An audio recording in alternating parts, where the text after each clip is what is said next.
사람에게 무시당하는 가장 큰 대망의 1위는 바로 제가 보기엔 이게 사람들한테 무시받는 가장 큰 원인이라고 생각해요. 네, 안녕하세요. 감독대리입니다. 아싸라비아님의 댓글인데요. 형, 나는 22살이고 키도 185에 얼굴 인상도 험악하다는 이야기를 듣는데 왜 나는 어디를 가든 무시를 받는 느낌일까? 처음에는 어려워하다가도 시간이 지나면 여기저기서 공격이 들어와 미치겠어. 어렸을 때부터 학교든 학원이든 알바하는 곳이든 언제나 똑같았던 것 같아. 내 문제가 뭘까, 형? 제가 이런 비슷한 류의 고민 이야기를 영상으로 많이 만들었었는데 근데 이렇게 피지컬도 크고 인상도 험하신 분이 어딜 가든 무시를 당한다는 글은 처음 본 것 같아요. 제가 생각하는 외적으로 아무런 문제가 없음에도 무시를 당하는 사람의 특징을 3위부터 1위까지 이런 식으로 말씀을 드릴게요. 3위는 존재감. 사연자분이 말씀하신 것처럼 185에 인상이 험악하다면 어딜 가든 존재감이 없을 수는 없죠. 근데 이렇게 외적으로 풍기는 아우라는 그 존재감의 유통기한이 짧아요. 이런 외모가 먹어주는 거는 공공장소, 길거리 아니면은 뭐 술집, 옆 테이블 이런 데서는 좀 먹히죠. 크니까. 그런데 그런 장소에서 먹히는 건 인생을 살아가는 데 있어서 그렇게 중요하진 않아요. 정말 중요한 거는 학교나 직장 같은 매일매일 얼굴을 보고 살아가는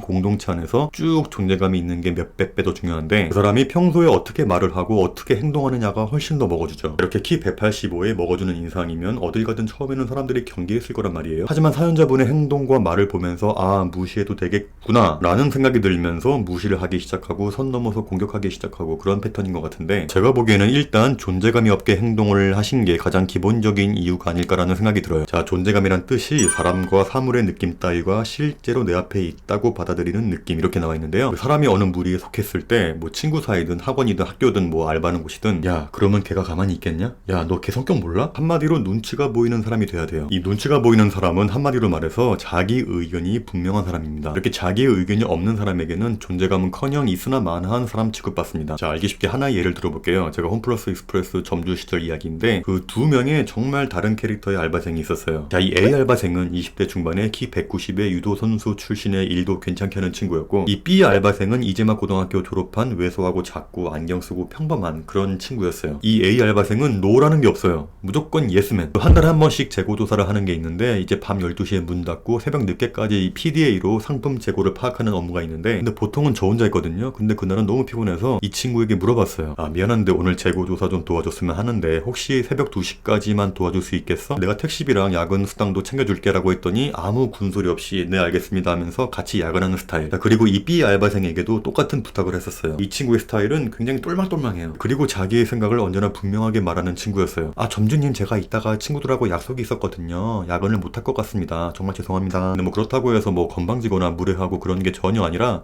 굉장히 예의를 갖춰서 자기의 할 말을 합니다. 근데 어쩔 수 없잖아요. 뭐 야근이라는 게 뭐 강요하면 안 되는 거니까. 자, 만약에 여러분들이 사장이라면 어느 직원에게 더 마음이 가겠어요? 그렇죠. 아무래도 이 B 친구보다는 A 친구에게 조금 더 마음이 가고 더 챙겨주고 싶은 마음이 드는 게 어쩔 수가 없는 건데 근데 신기한 게 이렇게 시간이 지날수록 B 친구보다 A 친구에게 내가 좀 더 편하게 대하고 쉽게 대하는 게 느껴지더라고요. 이게 사람의 심리인가? 라는 생각이 드는 거예요. 분명히 머릿속으로는 이 A 친구가 더 정이 가고 챙겨주고 싶은 마음이 드는 건 맞아요. 근데 나는 이 B보다 A에게 조금 더 쉽게 막대하고 있어요. 그러니까 이 친구가 무조건적인 예스맨이라 다음에 재고조사 할 때도 부탁조로 하게 되는 게 아니라 준호야, 오늘 가게 문 닫고 나랑 같이 새벽 3시까지만 야근하자. 그러니까 나도 모르게 이러고 있는 거야. 그 친구 그만두고 나서 반성 많이 했습니다, 당시에. 근데 반면에 이 B 알바생에게 가게 문 닫고 재고조사 같이 하자는 말을 해야 하는데 잠깐 머뭇거리면서 한 번 더 생각을 하고 살짝 눈치를 보게 되는 나를 보면서 나도 어쩔 수 없는 속물인 건가 이런 느낌이 들더라고요. 한마디로 저는 자기의 의견이 없고 무조건적인 예스맨이었던 A 알바생에게는 존재감을 못 느꼈던 거고 이 똘망똘망한 눈으로 언제나 또박또박 자기의 의견을 이야기했던 B 알바생에게는 존재감을 느꼈던 거죠. 그러니까 똑같은 야근 제한인데도 다르게 대해버리는 이런 일이 생겨버리는 겁니다. 이렇게 자기의 의견을 입 밖으로 내뱉지 못하는 사람은 어디서든 무시를 당하기가 쉽습니다. 이거는 20대 초반에 어렸을 때 이야기인데 우리 친구들 무리 중에 왕따 이런 건 아니지만 살짝 무시당하고 쉽게 막담을 받는 그런 친구가 한 명 있었거든요. 뭐 예를 들면 뭐 여행 갈 때도 어디 놀러 가자 그러면 나는 거기 가기 싫은데 딴 데 가자 이렇게 말할 수도 있고 거기 별로야 뭐 이런 식으로 의견을 주고받으면서 어디를 여행 갈지 정하잖아요. 그런데 이 친구는 자기의 의견이 전혀 없어요. 그러니까 이 친구에게는 물어보지도 않아. 야, 우리 언제 스키장 가기로 했으니까 그날 시간 비워놔라 이런 식으로 통보만 해요. 왜냐? 존재감이 없으니까. 오라고 하면 오는 애니까. 근데 반면에 저는 스키장을 안 간다 그랬어요. 근데 친구들이 그러지 말고 가자 그랬는데 저는 스키장을 안 좋아하거든요. 그래서 안 간다고 했습니다. 싫다고. 그랬더니 그 친구에게 전화가 왔어요. 너 스키장 안 갈 거야? 너 안 간다고 했는데? 너는? 아, 나도 스키장 안 가고 싶은데 뭐 어떡하냐. 그래도 친구들이 가자는데 가야지. 야, 가기 싫은데 왜 가? 안 간다고 해 그냥. 야, 나 왕따 시키면 어떡하냐. 이래서 이 친구가 무시를 당하는 거예요. 거기 무리해서 떨어질까봐, 멀어질까봐 두려워서 가기 싫은데 간다고 하는 거예요. 그러니까 의견도 안 물어본 여행지를 막 오라고 하고, 새벽에 친구들이 술 마시다가 부르면은 새벽 2시인데도 막 쪼르르 뛰어나오고 그러니까 어디서든 자기의 의견과 생각을 분명하게 말하는 습관을 들이세요. 본인의 생각을 이야기했다고 나를 멀리하는 그런 집단이라면 그냥 나와도 됩니다. 그 자기의 존재감을 분명히 하세요. 그게 무시받지 않는 가장 기본적인 일입니다. 그리고 2위는 화. 제가 생각하는 무시받는 사람의 가장 큰 특징이 2위는 화를 못 내는 사람입니다. 일반적으로 이렇게 화를 못 내시는 분들의 특징이 이 화를 낸다라는 뜻을 잘 이해를 못해서 그런 거거든요. 자, 이 화라는 뜻이 뭐냐면 못마땅하거나 언짢아서 생기는 노여운 감정을 표현하는 것, 이렇게 나와 있거든요. 자, 그런데 화를 못 내시는 분들은 이 화라는 게 소리를 지르고 언성 높이고 싸우려 드는 그런 행동인 줄 알고 좀 그런 상황 자체가 좀 어색하고 남사스럽고 익숙치 않으니까 어떻게든 그 싸늘한 분위기를 피하고 싶어서, 외면하고 싶어서 그런 거거든요. 자, 이렇게 화 이꼬르 싸움 이렇게 생각을 해서 그래요. 자, 그렇게 화를 못 내고 집에 가서 이렇게 정신 승리합니다.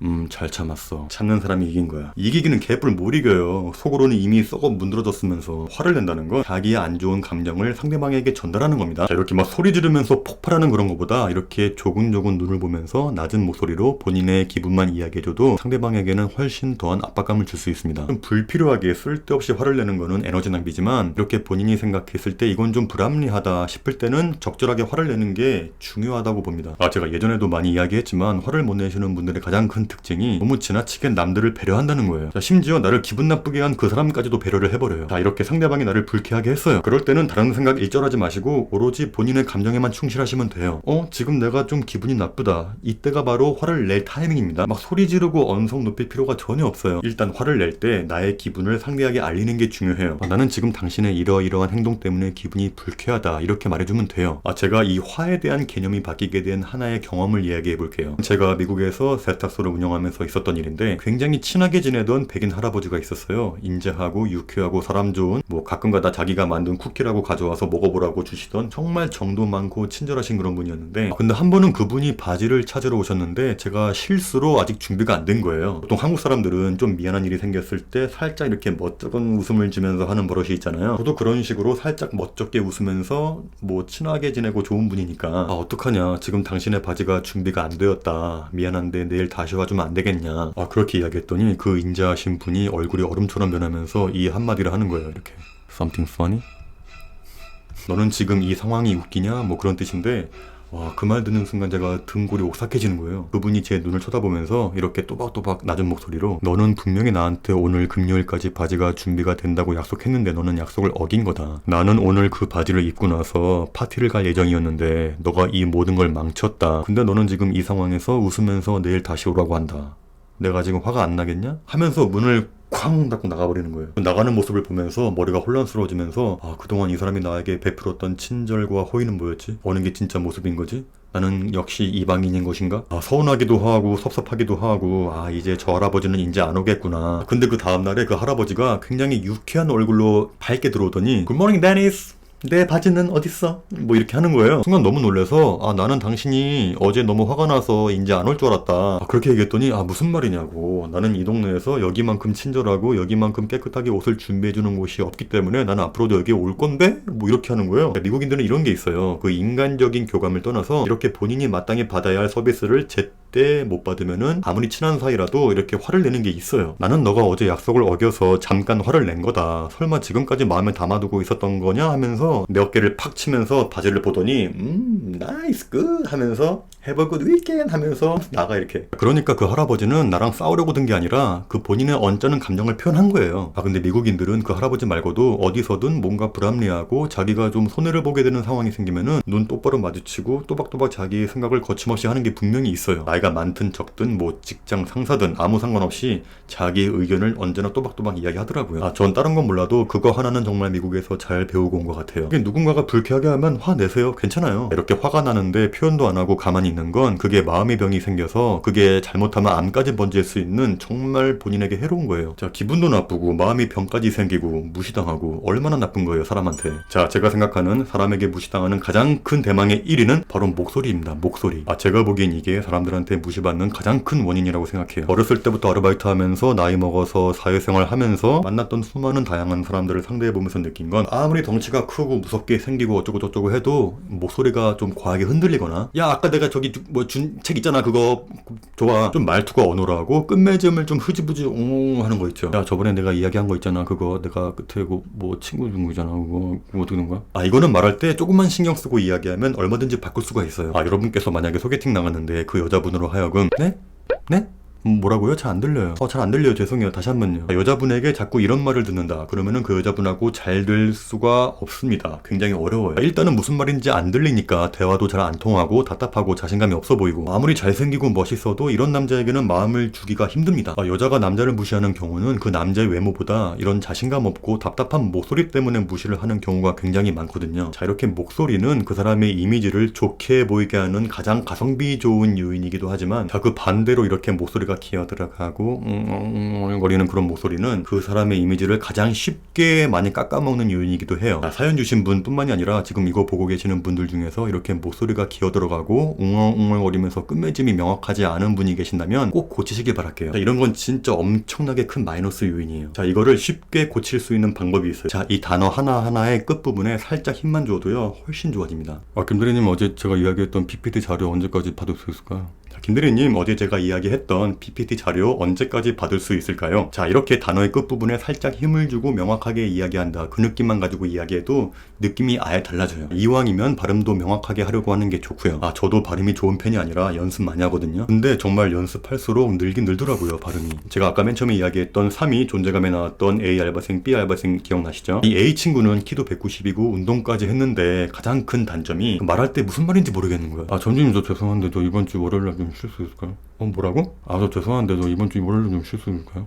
이렇게 일할 때 무슨 말인지 못 알아듣게 웅엉웅거리니까 좀 짜증나요, 솔직히. 근데 반면에 그 B 친구는 점주님 저 죄송한데 이번 주 월요일날 좀 쉴 수 있을까요? 이런 식으로 정말 잘 들리게 명료하게 또박또박 이야기를 해요. 그러니까 이 A 친구가 이 B 친구보다 키도 크고 덩치 크고 얼굴 좋고 일도 잘하는데 이렇게 매사에 자신감 없는 웅엉웅거리는 목소리에 자기 의견도 없는 예스맨이다 보니까 이 B 친구보다 존재감도 없어 보이고 우습게 보이는 게 현실이더라고요. 그러니까 사연 주신 분 제가 실제로 뵙진 못했지만 제가 이야기했던 3위 존재감, 2위 화, 1위 목소리 여기에 해당 사항이 있으시다면 오늘부터 천천히 한번 자기의 목소리도 한번 녹음도 해보면서 앞에 거울도 보고 자꾸 자기의 생각을 말하는 연습을 해보세요. 분명히 사람들이 대하는 게 달라질 겁니다. 감사합니다.